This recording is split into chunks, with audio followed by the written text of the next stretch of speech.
This is page 22. It says, warning, possible interloping negatives. Earlier, we talked about the non-economic good of the horse and the nigger in their wild or natural state. We talked out of the principle of breaking and tying them together for orderly production. Furthermore, we talked about paying particular attention to the female savage and her offspring for orderly future planning. Then, more recently, we stated that by reversing the positions of the male and the female savages, we had created an orbiting cycle that turns on its own axis forever, unless phenomena occurred and reshift the positions of the male and female savages. Our experts warned us about the possibility of this phenomenon occurring. And that just goes into showing you how, it shows you how Esau actually plans and studies shit. You know, it tells you in scripture that he has did a diligent search. You know, he has completed a diligent search. Tells you in scripture in the book of Daniel that he's wise. In the book of Ezekiel that he's wiser than Daniel. It says, our experts warned us about the possibility of this phenomenon occurring, for they say that the mind has a strong drive to correct and recorrect itself over a period of time if it can touch some substantial original historical. That's the spirit. Because at the end of the day, the Most High woke us up and opened us up to this truth. You know, it tells you in scripture that you got angels blocking men and angels that's actually opening men's minds up to the truth. That's why you got certain people that can get it and certain people can't. You know, it's so cold how the Most High doing it. Like I said, you got people that can watch the TV and see all kind of Illuminati symbols or, you know, esoteric symbols. And then you got some people that don't see it at all. You got some people that see that, but then they don't even see. We literally out on the highways and hedges week in, week out. And yet it's still, you got people that don't see it pass by, don't understand it. We look great. You know what I mean? So the Most High is doing wickedness right in your face. Well, you ever heard the saying, hidden in plain sight? It's in your face, but, you know, it says,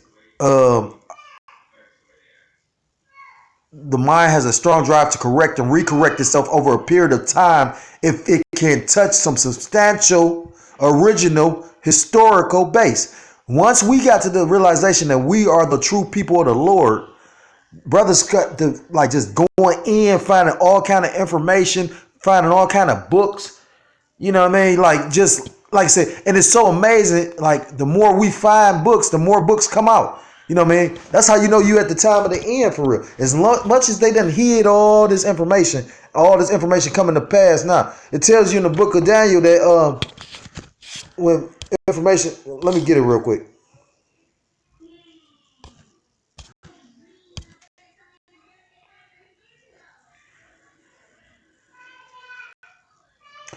This is Daniel 12:4. But thou, O Daniel, shut up the words and seal the book even to the time of the end. So Daniel saw a lot of prophecies, you know, end times prophecies as well. But it told you at that time it wasn't ready for everybody to understand or see it. You got to remember the prophets they didn't really have an understanding of what they were seeing. They was getting major visions. They were seeing stuff, but they had no understanding of it. You know, like when John saw the mushroom cloud, Salakia. Well, yeah, John, because John did the book of Revelations. You know, it talks about the nukes in the book of Revelations. You know, he didn't understand what he was seeing. You know, that's just like when certain prophets say, like Jeremiah or Isaiah, soar bathed in heaven. You know what I mean? Like a missile is long in the shape of a sword, but they wouldn't have knew that was a missile. It says, but thou, O Daniel, shut up the words and seal the book even to the time of the end. Many shall run to and fro, and knowledge shall be increased. Right now is a time in history that never has been before where knowledge is passed. You can go find out how to. If I need to fix my car, right, change my alternator, I don't know. I don't have the money to pay nobody to do it. I can go on YouTube right now, look up a YouTube video, and learn how to fucking change my alternator right now. That's what that means. Knowledge shall be increased. You know, right now, knowledge is increasing exponentially. That's how you know it's divine, like it's divinely ordained. Like this is all the will of the Lord. It says, And they advise us that the best way to deal with this phenomena is to shave off the brute's mental history and create a multiplicity of phenomena or illusions so that each illusion will twirl in its own orbit, something akin to floating balls in a vacuum. This creation of a multiplicity of phenomena or illusions entails the principles of crossbreeding the nigger and the horse, as we stated above, the purpose of which to create a diversified division of labor, the results of which is the severance of the points of original beginning for each spherical illusion. Since we feel that the subject matter may get more complicated as we proceed in laying down our economic plan concerning the purpose, reason, and effects of crossbreeding horses and niggers, we shall lay down the following definitional terms for future generations. 1. Orbiting cycle means a thing turning in a given pattern. 2. Axis means upon which or around which a body turns. 3. Phenomenon means something beyond ordinary conception and inspires awe and wonder. 4. Multiplicity means a great number. 5. Sphere means a globe. And you got these dumbass people that talks about the earth is flat earth, but is using the word sphere means a globe. And in the book of Isaiah, I believe it tells about the Most High sits on the sphere of the earth. Roughly paraphrasing, on a circle. It says the circle of the earth. And when you go into that word circle, it says sphere. So the world is round. How do you think that motherfucking Christopher Columbus chose? I remember learning that. They said they thought it was flat, but then they was like, if it was flat, they would have fell off the earth. To show you how the Most High so cold, you done already figured out that the world is round, but you got people so stupid that they up there debating that the world is flat. If you ever heard of the card game Illuminati, they literally got flat earthers in there. I was going to try and get that card game, but, these elite, they like to play games with because they get off on seeing how stupid people are. You got people that believe in Donald Trump. You know what I mean? I literally witnessed somebody tell me they agree with this motherfucker, man. Verse 6, crossbreeding a horse means taking a horse and breeding it with an ass. And you get a dumb, backward ass, long-headed mule that is not reproductive nor productive by itself.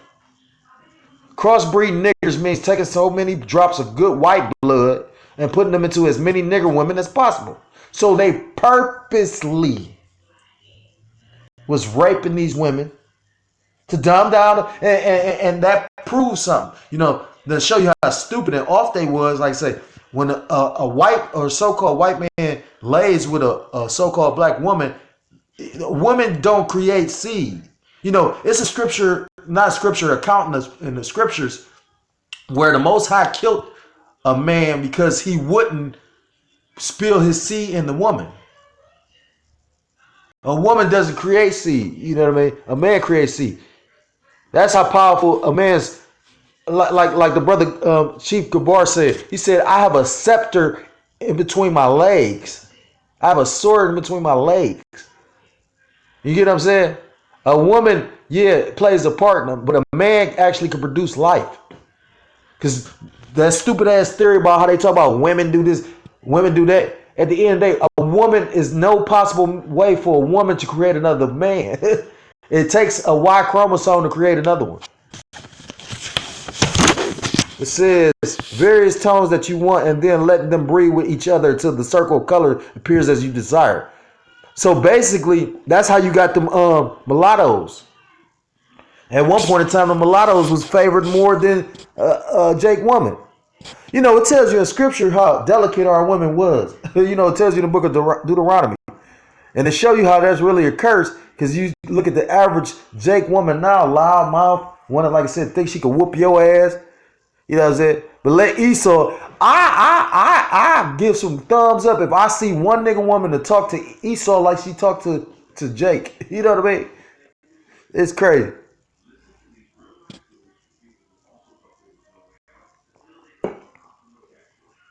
You got a multiplicity of colors of ass backwards, unusual niggers running tied to backward ass long-headed mules, the one productive of itself, the other sterile. The one constant, the other dying. We keep the nigger constant, for we may replace the mule for another two. both mule and nigger tied to each other, neither knowing where the other came from, and neither productive for itself nor without each other. That's deep. Control language. Crossbreeding completed for further severance from their original beginning. We must completely annihilate the mother tongue of both the nigger and the new mule and institute a new language that involves the new life work of both. This is the book of Deuteronomy chapter 28 verse 49. I'm going to start at 48. Therefore shalt thou serve thine enemies, which the Lord shall send against thee in hunger and in thirst and in nakedness and in want of all things. And he shall put a yoke of iron upon thy neck until he have destroyed thee. And, although, like I said, we don't physically have iron around our necks now, they literally show you in this book how they actually basically perfect the means to shackle your mind. You have to go to them for the one of all things, because although you got some Jake that feel they made it because they have goodies in this Edomite system, they still a slave. They probably got to, I can imagine, I watch what, just the little blue collar job I got. It's some Jakes that work in there, these older men. So they got the job, like they paved the way for me to have a job in here. You get what I mean? But at the same time, I can imagine the hoops they jump through. So just imagine an actual 2/3 nigga that actually like a 50 cent or something, that actually got some substances in Esau's system. Just imagine how much dick he sucked. But it tells you in verse 49, the Lord shall bring a nation against thee from far, from the end of the earth, as swift as the eagle fleeth, a nation whose tongue thou shalt not understand. So because it was saying how they was going to take our language from us. Like I said yesterday, I brought up the fact that to be able to fly, you have to be able to read and speak English. It says the eagle flyeth. When you go into all the nations that basically represented or had the eagle represent them, you had Greece, you got America, of course, you had Rome, and when you go into, like, I got a book, The Roman Empire of the Edomites. Like, the Edomites, while they try to tell you they go done away with, the Edomites are just the Romans. The Romans are just these so-called white people. I got one more, then I'm going to bring out that Jeremiah 5 and 15.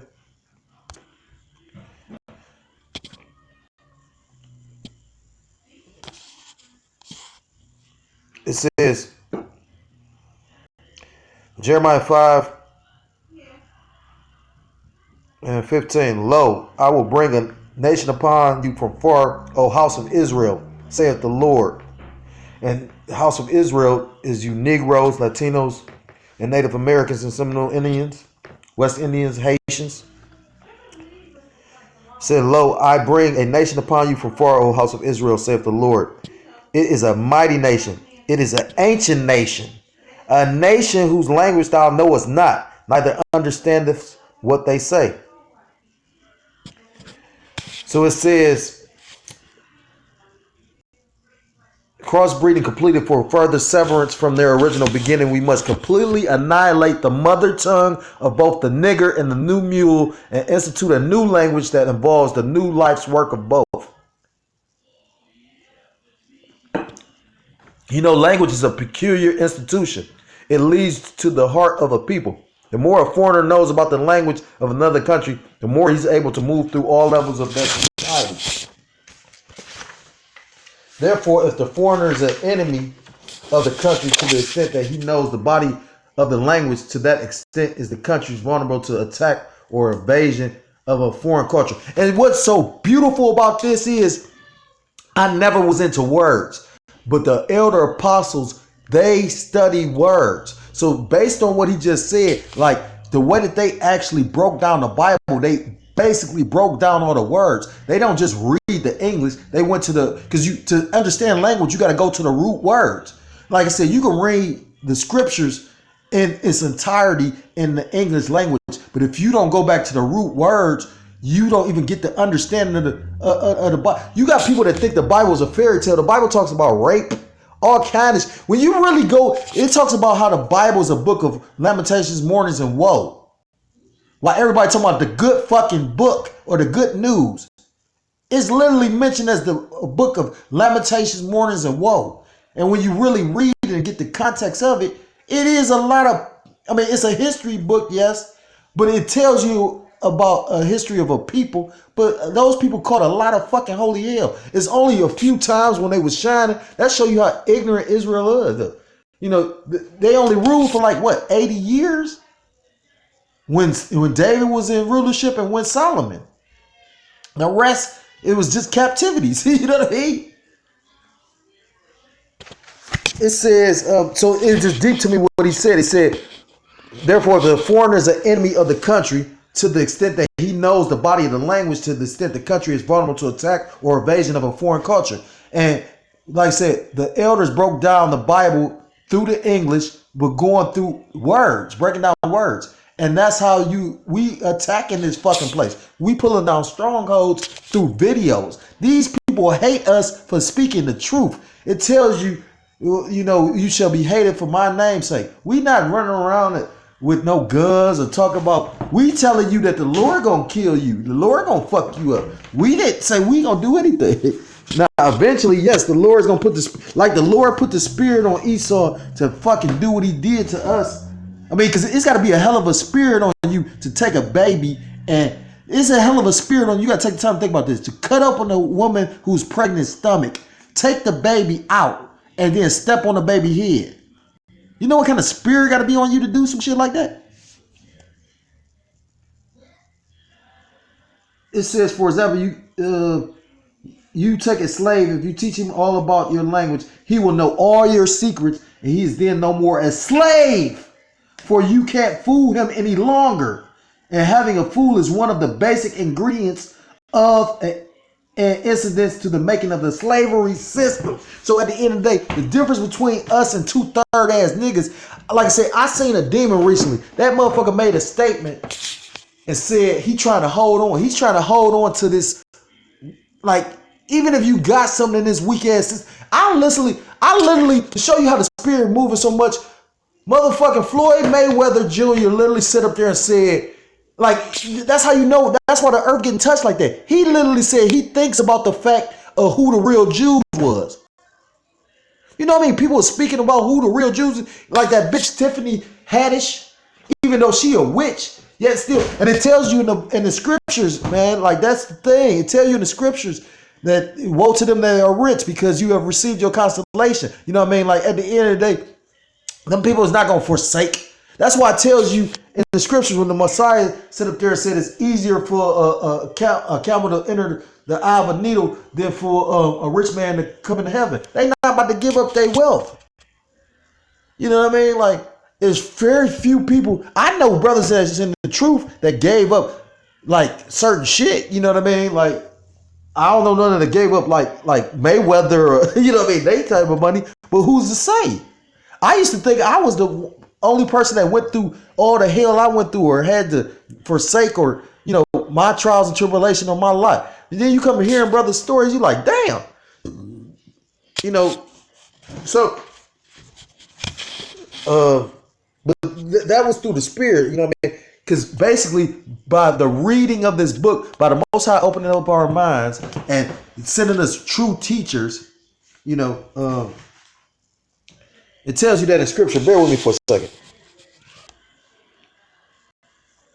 This is Isaiah 30. I'm going to start at verse 19. For the people shall dwell in Zion at Jerusalem, and Zion is a people before it's a place. Thou shalt weep no more. He will be very gracious unto thee at the voice of thy cry. When he shall hear it, he will answer thee. So, you know, when we start crying upon and back to the Lord, seeking him, because it tells you in scripture, seek him twice, you know, or seek him, roughly paraphrasing, seek him double. That's when the Most High start turning his ear back towards it, because he had turned his back on us. That's probably why, you know, the slavery that we actually, your ancestors actually experienced with some of the one of the most horrific acts. Period. They'll never, you know, give you. They'll never actually admit that. But it's the truth though. You gotta remember, like I say, I've had dogs. You ever had dogs all in one cage and they shitting on each other and they all squeeze together? Take the time to think about that. That was people on a fucking boat at that. You know what I'm saying? Take the time to think about it. It was so horrific. People would try to kill themselves by not eating. They bust your mouth open, bust your fucking teeth out, and force fed you. They had some shit called the Derby dose, right? They would take a slave and make a slave sit on another slave's face and shit in his mouth. And though the Lord give you the bread of adversity and the water of affliction, yet shall not thy teachers be removed into a corner anymore, but thine eyes shall see thy teachers. And that's what my point was getting at. Through the Lord opening up our minds, or speak for myself, my mind, I'm able to see my teachers. You know, and my teachers broke down words, and we attacking and bringing down strongholds through the power of words and language. And that's what this book was talking about. It said, for example, if you take a slave, if you teach him all about your language, he will know all your secrets. And he is then no more a slave, for you can't fool him any longer. And having a fool is one of the basic ingredients of an incident to the making of the slavery system. For example, if you told a slave that he must perform in getting out our crops, and he knows the language well, he would know that our crops didn't mean our crops. And the slavery system will break down, for he will relate on the basis of what our crops really meant. So you have to be careful in setting up new language, for the slave would soon be in your house talking to you as man to man. And that is death to our economic system. In addition, the definitions of words or terms are only a minute part of the process. Values are created and transported by communication through the body of language. A total society has many interconnected value systems. All these values in the society have bridges of language to connect them for orderly working in the society. But for these language barriers, bridges, these many value systems will sharply clash and cause internal strife or civil war. The degree of conflict being determined by the magnitude of the issues. Salakia. It says, for example, if you put a slave in a hog pen and train him to live there and incorporate in him to value it as a way of life completely, the biggest problem you would have out of him is that he would worry you about provisions to keep the hog pen clean or partially clean, or he might not worry you at all. Now take the time to think about this. It said, if you take a slave and put him in a hog pen, now you take these slaves and put them in the fucking projects, right? And you pay their rent, but yet still when they in their fucking projects, did you know living in a project is a curse? To be worried about if you're going to make it home or if something going to happen to you. That's not a way to live. Do you know what kind of stress that brings on to your body and how that affects your children, you, your family, everything? That's a curse. But you got people that's like sit up there, they thinking they doing. I mean, I remember I used to, when I was homeless, stay by these projects. You had niggas that thought they was doing good because they had a little berry bitch and a apartment in the projects. They was content. So at the end of the day, that's why 2/3 is going to be destroyed, because at the end of the day, they are in love with this system. You know what I mean? And I mean, but like the elders always speak on. I mean, you know, nothing is new.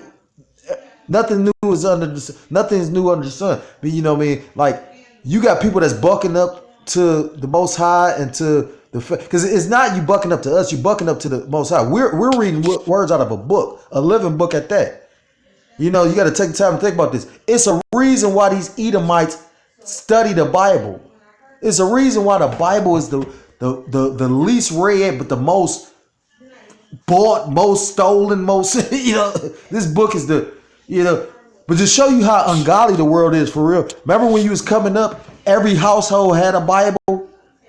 Nah, you know what I mean? Like, you can't even, man, listen. I just seen people take the Bible and wipe their hands with it.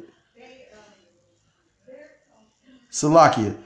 I'm, like I said, bouncing all over the place.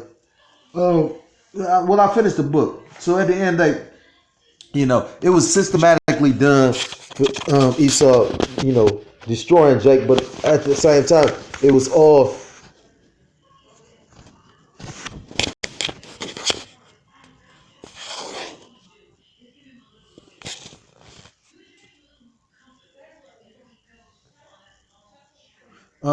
but Salaki, because I was reading some. But like I said, at the end of the day, that you see how Esau systematically set this up, but at the end of the day, it was ultimately done because because we broke the law, statutes, and commandments. It's only right. It's funny. A lot of people don't want to suffer, but they want the kingdom. You know what I mean? Like, even in Esau society, if you break a law and you go to jail, you ain't gonna get your freedom back until you serve your time. So we serving our time now. So like I say, it's funny because I'm catching some hell right now. But at the end of the day, I'd rather catch my hell now than catching it in the day of Jacob trouble. Because like the one brother did, I think his page is GMS Awakening. He said Jacob is gonna have trouble.